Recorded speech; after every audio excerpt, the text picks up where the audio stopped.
What's going on, YouTube? Welcome to the Geek Live on another segment of Anime Mondays. Today, we have a interesting set of episodes for you, as we'll be taking a look at Attack on Titan Season 4, episodes 10 through 12. Now, before we begin, let's not forget, hit that subscribe button and that notification bell, and don't forget to comment and like the video. With further ado, let's begin on the Titan Fest. Episode 10, A Sound Argument. And I guess we start off in a flashback. Most of this episode took past in the time before season 4, somewhere between the end of season 3. And we just get to see a little more of what led to Eren as we see him now. Indeed. Let's take a look at some of those flashbacks and see what important information comes out of there.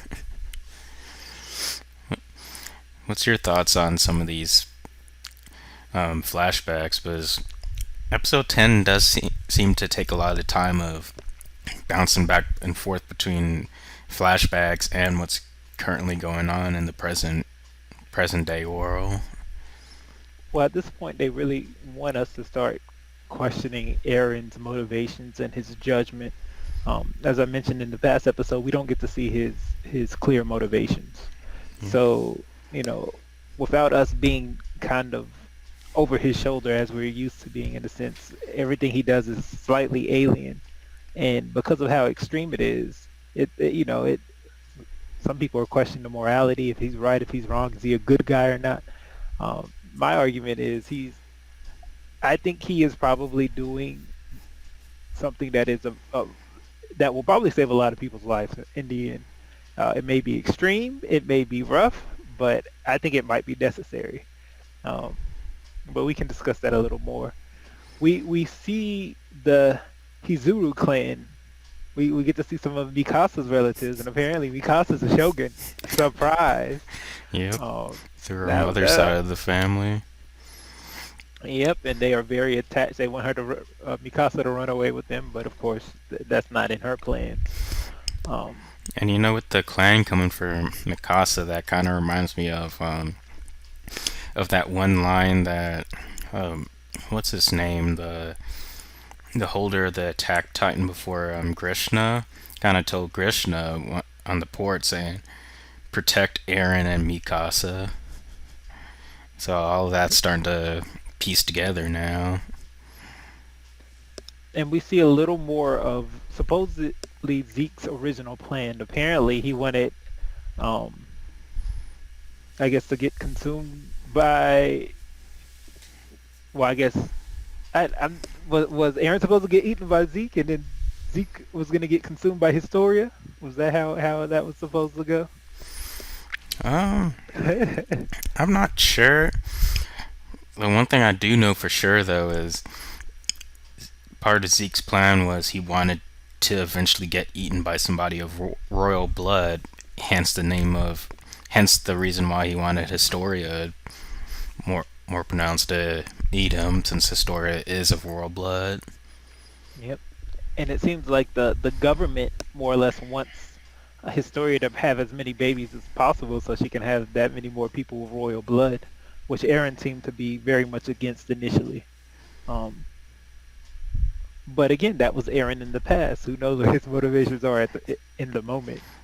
Yeah. Um, Uh, and and his motivations can be a little bit tricky to understand, as we see at the very start of the episode, he is looking into a mirror in his holding cell, and he does seem a little bit unusual in his actions. I mean, if you remember the last episode, he was very clear he could leave at any time. But we see him having conversations within himself. Um, and I'm sure at this point, a lot of the past people are very much bouncing around in his head, right? Yeah. Um, for better or for worse. And again, what they want, what they're pulling for, we're not sure as of yet. Um, but you know, we see his peers that actually start questioning him. Everyone essentially besides Mikasa's like, is that even the same Aaron anymore? Like, does he seem normal? And of course, she's very defensive of him still because that's what she always is. But it's I want Mikasa to be right because Mikasa's probably one of the favorites. But it's looking kind of rough, Yeah. truthfully. Yeah, I also kind of do want Mikasa to be right, but not only is she a pretty popular character and everything, but I think she's probably one of the strongest soldiers that they have, probably short of Captain Levi himself. I mean, but that's because we know they're related. They both have Same last name. the same blood lineage. So yeah. Yep. Um, but I think that's all from that episode worth touching. Yep. Pretty much. So, Then we get so we get into the goodness that started in episode 11. counterfeit. What goodness are you speaking of? Enlighten me, please. Well, we start pretty much we start hearing of some rebellions potentially going on, like I believe it was this episode that a lot of the folks of Paradise Island is not so happy with the conditions of that Aaron is currently in. Oh, we do start to hear those rumblings. Um, but meanwhile, we get to meet Mia and Ben, who are actually Gabby and Falco, and this episode very much focuses on their perspective. Yeah, Um, as it they it seems. go Go ahead. ahead. As we do see that they do try to run away under the cover of night through the forest, which this is probably a good time to run through the forest. Had they done that about 5 years prior, there probably would be a lot of titans they had to run through. You're not wrong about it. But we get to see Gabby smash someone's head in that was actually worried about her because Gabby's a savage in a lot of ways. I mean, but in her mind, all those people are devils, and we get to see the limit of that tested. We see Falco, kind of reading the room, understanding the situation, um, being far more empathetic, and he doesn't necessarily hate anyone. He recognizes their humanity and understands in a lot of ways they're not that different than himself, but his motivation is to save her. So Yeah, yeah, that's one thing that I noticed between Gabby and Falco, especially in this episode. Falco is more of I'm not gonna judge a book by its cover type of thing. It's like I know what I heard from Marley, but at the same time, I want to find out this truth for myself, and I'm not gonna just say everybody's a devil just because Marley says so. Where I feel like Gabby's more of a headstrong type of person, where she don't care. She doesn't want to understand people. She just knows that Aaron went on a rampage in her hometown, and that's all she needs to continue hating on Paradise Island. yeah, and we also get reunited with a character back from season two, Kaya, the girl that Sasha saved, and of course, who saves Falco and Gabby? But Sasha's, you know, the person that's indebted to Sasha. Um, in fact, Kaya's living with Sasha's family. So you have her killer staying with the parents of the person she killed, which is super interesting. Yeah. Uh, this season had they like to go into the obscure a lot. That's kind of it's a little dark, a little tense the whole time because Gabby wants to kill all of them truthfully because they're all evil to her. But we see how caring Kaya is, and even when she realizes the truth about them, she's trying to help them, trying to be so very sympathetic, which is, really it's a very sweet scene. Yeah. But she says she's gonna try to get them connected with someone that might be able to help them. Very- Yeah, which is definitely how can I put this? I'm not sure if brave is the right word or what, but it takes a lot of guts to do that, to help somebody that you know came from a country that multiple times tried to invade and destroy your own country. You're not wrong about that. Yeah, and nearly did so. As when was it? Season one, or I mean season two, I believe it was, where they they definitely breached the first wall, and I think they breached the second wall, if I'm not Well, mistaken. if you remember, so on what is it? Wall Maria? Is it Wall Rose? I think Wall Maria. Um, on the outside, right? There's a little entry gate, right? And the town that Aaron was in was inside of the entry gate. So we see um, the colossal titan destroy the wall on the outside of the entry gate. So the whole structure of the wall itself is still technically safe. But then when Reiner comes and knees the mess out of the other, I don't what did he need or like run through the other entry Hmm. way that kind of prevented the flow of traffic in and out of that little province, then that first wall was completely breached. Yep.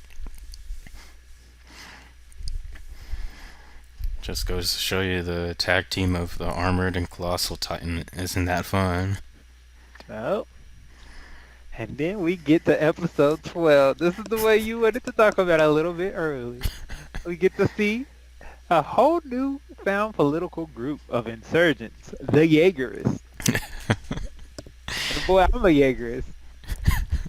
They love to say the word dedicate your heart. So Senseo Sasageo. And boy, dedicate your heart meant something completely new now. Yep. It used to be a cry, to rally the troops to get them to go forward in this very chaotic situation. All right. And now it's a saying that people use before people get bombed or shot up.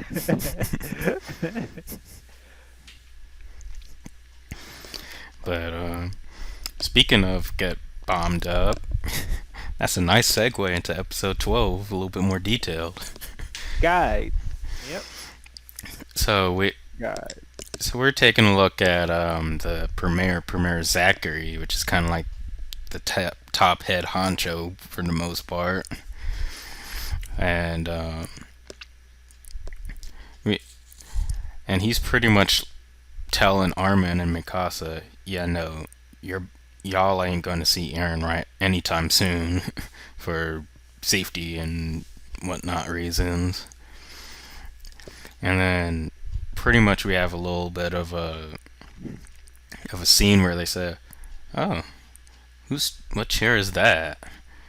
Kind of go off on a little tangent there before they head off and see a few more people going after they leave. And by luck of Armin, Mikasa does not get caught up in a bomb and run that gets performed right afterwards, as we find out that that chair was actually rigged with some, I don't know what, C4 or whatever bomb equivalent was there. And boy, Aaron made his move, and I don't necessarily blame him because meanwhile the military is trying to figure out who can replace him, right? Who's gonna consume him, and he, I don't imagine that I would be okay just sitting and waiting to be executed, especially if I felt like the government in some ways was not willing or not capable enough to protect the people. Right. In his mind at this moment, he's very convinced that he is the only way. He is the savior. He's going to save everyone. Yeah. Right. And at this point, it very much seems that him and Zeke may be on the same accord. We don't know what. We still don't have insight into what's exactly happening. Um. Yeah, all we know is that right now Aaron is looking for the location that Zeke's being held. And Zeke is still being held by your favorite character in Attack on Titan. Yep, Mr. Supersonic, the Ackerman Hedgehog.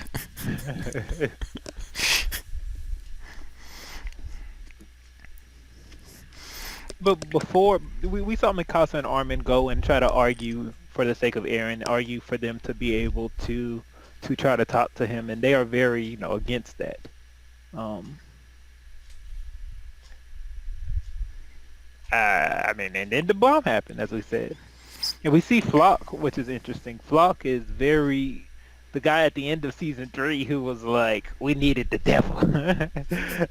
uh, Yep. he was very mad at Armin being, I guess, granted the power of a Titan. But now he's very much a Jaeger. He's on Team Jaeger all the way.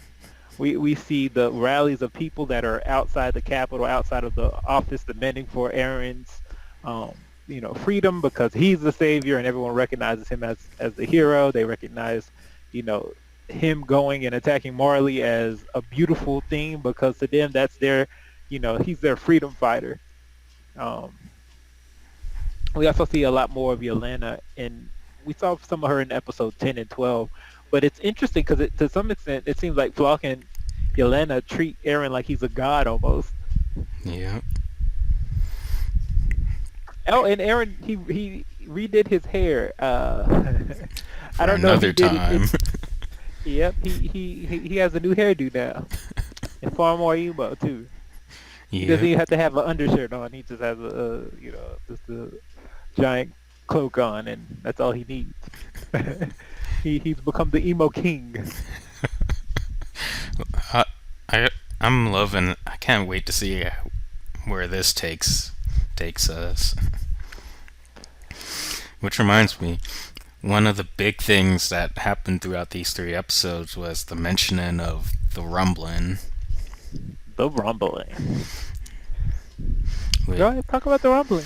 so basically, what the rumbling is all about is remember back in season 1. I can't remember which episode it was. I think like the last episode or second to last episode or something like that.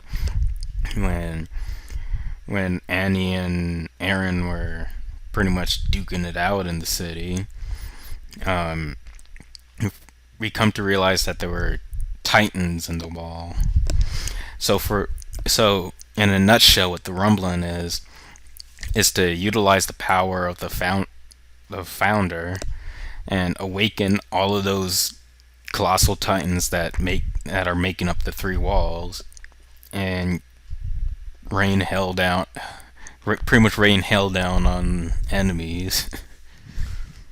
Yeah, that's a way to say it. Yep.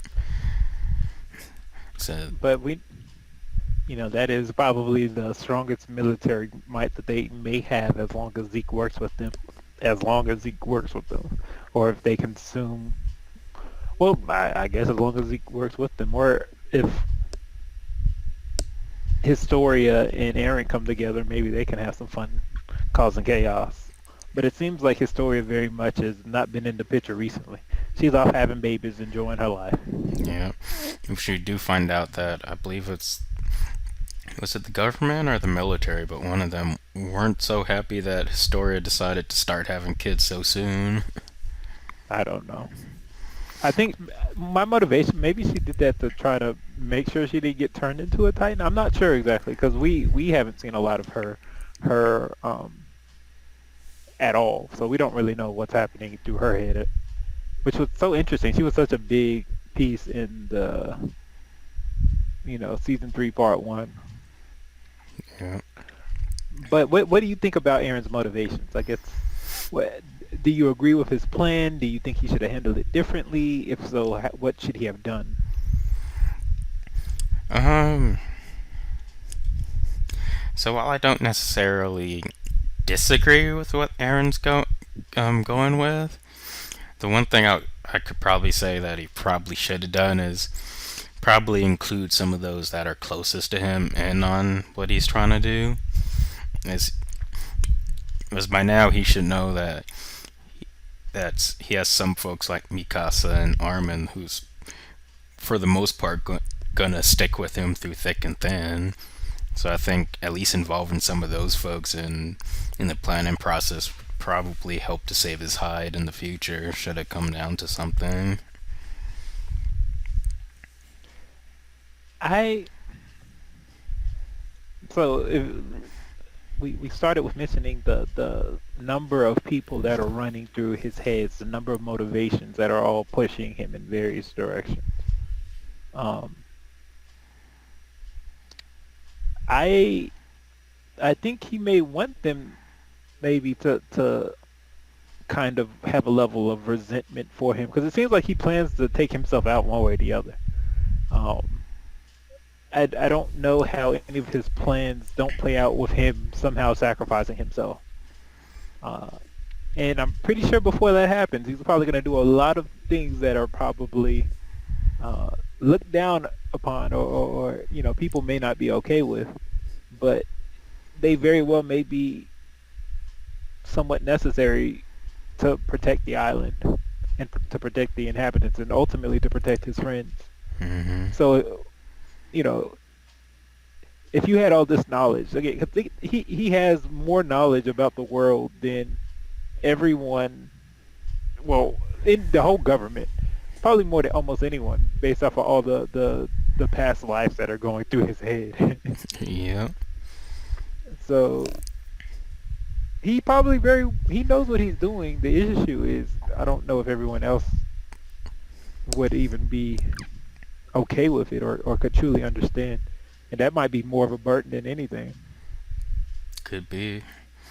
And I guess time will tell exactly what's going on. Yep. Luckily, you know, what we have 4 more episodes. Something like that. Yep. 13, 14, 15, and 16. Yep. Are we gonna do a free for all, or you want to do the next 3 and then do the final one separately? Yeah, we can do something like that. Do the next 3 and then do a episode on the last one. All right.